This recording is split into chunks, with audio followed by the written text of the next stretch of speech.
যে মেয়েদের বাঁ হাত দেখে ভাগ্য বিচার করা উচিত। অনেক বইতে আপনারা এই ধরনের ধারণা পাবেন, কিন্তু বর্তমান যে যুগ, আধুনিক যুগ, এবং বর্তমান যুগে ছেলে এবং মেয়ে প্রত্যেকে সমান। তো আধুনিক দৃষ্টিভঙ্গি একটু পাল্টেছে বর্তমান যুগে, এবং বর্তমান যুগে আপনাদের অনেক জ্যোতিষী এবং অনেক বড় বড় যারা পামিস্টে আছে তাদের কিন্তু ধারণা একটু অন্যরকম এই বিষয়ে। তারা কিন্তু ছেলেদের যেমন ডান হাত দেখে, সেরকম মেয়েদেরও ডান হাত দেখে ভাগ্য বিচার করে। তাদের যুক্তি এটা যে বর্তমান যুগে ছেলে মেয়ে প্রত্যেকে সমান, প্রত্যেকে এখন নিজ নিজ কর্মগুণে নিজ নিজ জায়গায় প্রতিষ্ঠিত, এবং মেয়েরাও আজকে চাকরি করছে, বাড়িতে বসে থাকে না।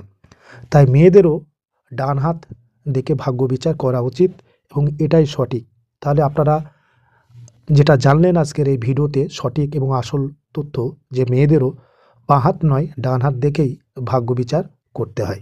আশা করি আজকের এই ভিডিওটা আপনারা বুঝতে পেরেছেন। এই ধরনের যদি ভিডিও চান তো অবশ্যই চ্যানেলটাকে সাবস্ক্রাইব করবেন।